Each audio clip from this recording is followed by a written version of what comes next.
नमस्कार दर्शकों, मैं सुमन। हमारे इस खास प्रोग्राम में आपका बहुत-बहुत स्वागत है। देखिए, एक बार फिर से हजारों साल पुरानी हमारी जो सांस्कृतिक परंपरा है वो चर्चा में है। वैदिक घड़ी की हम बात कर रहे हैं। जैसा कि हम आपको बताते चले कि वाराणसी के काशी विश्वनाथ परिसर में वैदिक घड़ी की स्थापना की गई है। और इसके साथ ही आपको ये भी बताते चले कि पूरे भारत में 2 ही जगह पर वैदिक घड़ी स्थापित की गई, एक उज्जैन, एक काशी विश्वनाथ परिसर में। तो वैदिक घड़ी क्या है और अन्य घड़ी से ये घड़ी अलग कैसे है, इस बात को लेकर के आज हमारे साथ चर्चा करने के लिए मौजूद है वाराणसी के काशी विश्वनाथ परिसर के एसडीएम शंभू सर जी। हमारे प्रोग्राम में आपका सर बहुत-बहुत स्वागत है। महादेव आपका स्वागत है। सर, सबसे पहले हमारा यही सवाल होगा, जो सभी का ये शायद सवाल है कि वैदिक घड़ी आखिर है क्या? देखिए, हमारी सनातन संस्कृति में और परंपरा में हम अपना जो पांचांग होता है और जो हमारी कुंडली बनती है, वो हमारी अपनी खगोलीय गणना के आधार पे बनती चली आई है। जी। और ये हमारा प्राचीन शास्त्र इतना संपन्न रहा है और ये प्योर मैथमेटिकल है। हुँ। इसको आज की वर्तमान घड़ी से ये कैसे भिन्न है, इसको आप ऐसे समझिए। आज की जो घड़ी है, हुँ। इस घड़ी में 0 आवर की शुरुआत रात्रि के 12 बजे के बाद से होती है जी। और रात्रि के 12 बजे से 1, 2, 3 होते हुए ये अगले दिन रात्रि तक ये 24 घंटे पूर्ण होते हैं। परंतु इस घड़ी में ये दिन की शुरुआत हमारे पंचांग के हिसाब से ये सूर्योदय के साथ शुरू होती है जी। और सूर्यास्त के साथ इसका दिन पूरा होता है। तो इस ढंग से ये उस घड़ी से बिल्कुल अलग है। आप देखेंगे इसमें दिन को कुल मिलाकर के 30 हिस्सों में बांटा गया है और ये जो 30 हिस्से में बांटा गया है, ये 48-48 मिनट का एक स्लॉट होता है। जी। इसलिए 30 गुने 48 करेंगे तो ये एक पूरा दिन निकल करके आ जाएगा। जी। और ये जो 30 जो ये क्षण है, ये अपने आप में अ, ये अपने खगोलीय गणना के आधार पे ये माने जाते हैं कि यह जो पल है, यह शुभ पल है, ये अशुभ पल है। हुँ। इसके आधार पे हमारी खगोलीय गणना चलती है। इस घड़ी को आप जब देखेंगे, इसकी एलईडी स्क्रीन को देखेंगे, तो इस पे ऊपर में जो ग्रीनविच मीन टाइम का समय है, वो भी दर्शाया गया है। जी। किस जगह पे ये लोकेटेड है, ये भी दर्शाया गया है। ये मुहूर्त कौन-सा है, ये भी दर्शाया गया है। इस वक़्त काल गणना के हिसाब से ये शुभ है, अशुभ है, ये भी दर्शाया गया है। तो कुल मिलाकर के जो हमारा जो प्राचीन संस्कृति और प्राचीन जो हमारी खगोलीय गणना के आधार पे जो हमारी कैलकुलेशन जो बिल्कुल एग्जैक्ट और एक्यूरेट होती थी, उसके आधार पे ये घड़ी बनाई गई।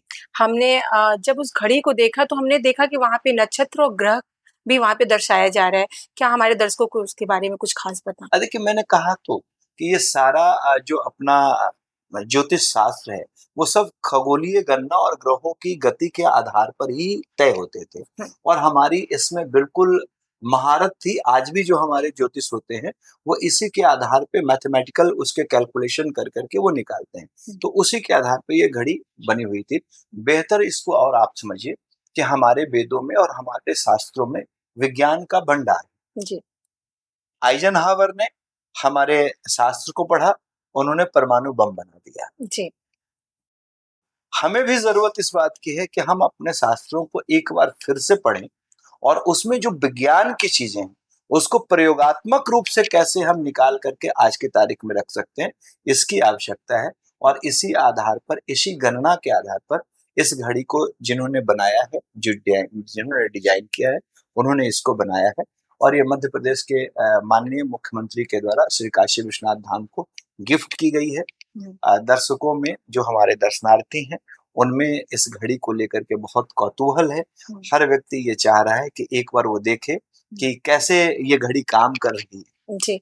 और मैं ये भी जानना चाहूँगी सर आपसे कि क्या पहले से यहाँ प्लानिंग था कि इसी जगह पे, इसी स्थान पे स्थापित करना है इस घड़ी को? नहीं, ऐसा नहीं है। अभी माननीय मुख्यमंत्री जी कुछ दिन पहले यहाँ आए थे। वहाँ कुंभ होना है, तो वो कुंभ को लेकर के श्री काशी विश्वनाथ धाम के क्राउड मैनेजमेंट को देखना चाह रहे थे कि इस भीड़ को आपने कैसे सँभालते हैं। हुँ। तो उसी के मद्देनज़र उनकी ये विज़िट थी। इस विज़िट में उनके तरफ से ये काशी विश्वनाथ धाम को ये गिफ्ट किया गया है। हुँ। इससे पहले ये घड़ी उज्जैन में माननीय प्रधानमंत्री जी के कर कमलों से इसका उद्घाटन किया गया था। वो पहली वहाँ, दूसरी यहाँ। हुँ।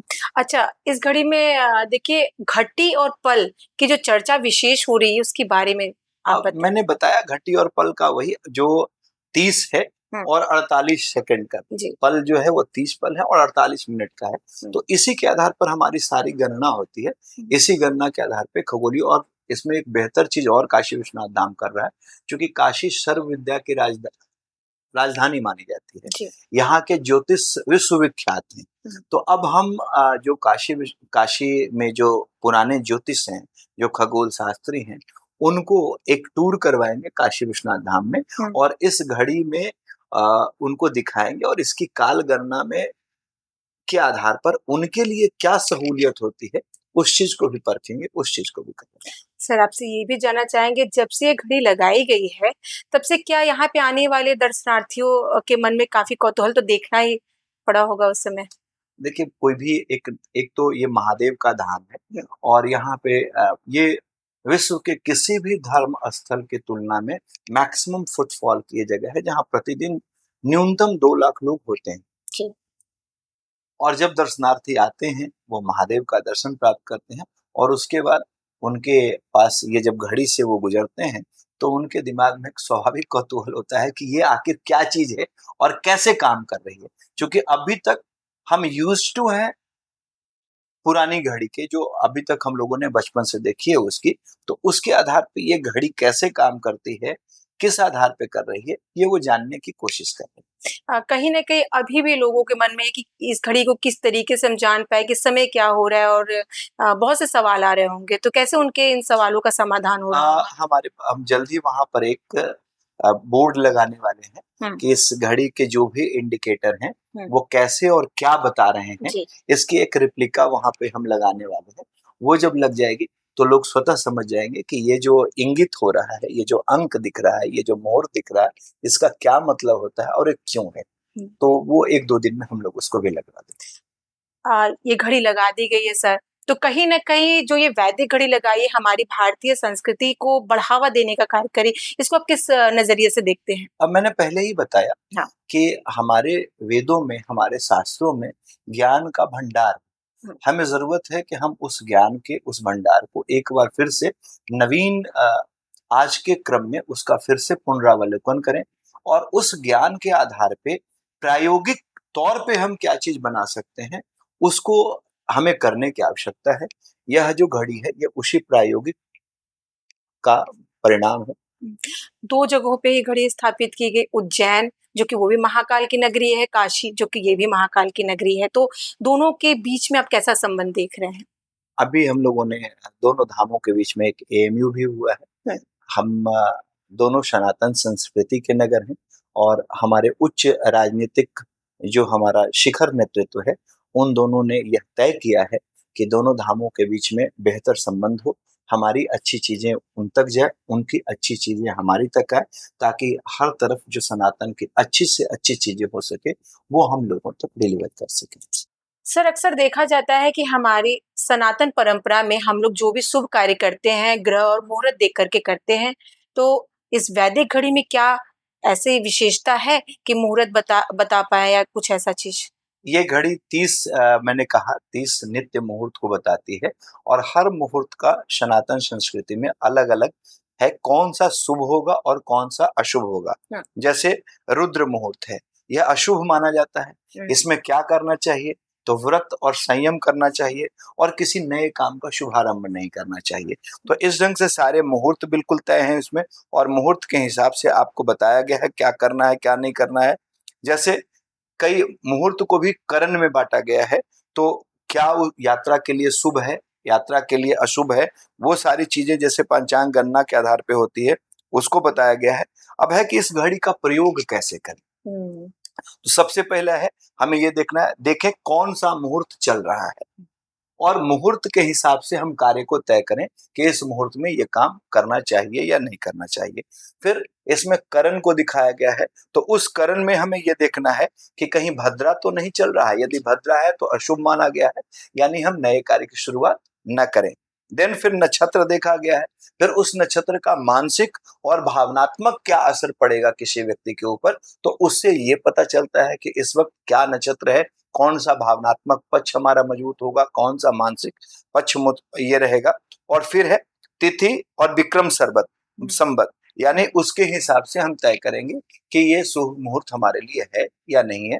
तो ये पूरा एक ग्रह नक्षत्र के योग के आधार पे आप इसको तय कर सकते हैं कि हम किसी काम का शुरुआत करें, नहीं शुरुआत करें।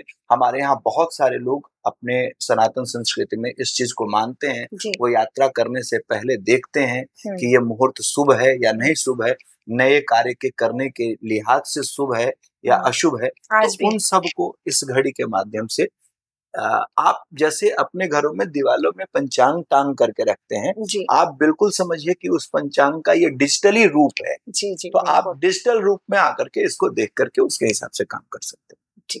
तो आपने देखा कि वैदिक घड़ी जो है सिर्फ समय मापने का एक जरिया ही नहीं बल्कि हमारी संस्कृति परंपरा को देखने का एक अलग नजरिया है। तो दर्शकों, आज के कार्यक्रम में बस इतना ही। मुझे दें इजाजत, मैं फिर वापस आऊंगी एक अन्य कार्यक्रम के साथ में। नमस्कार।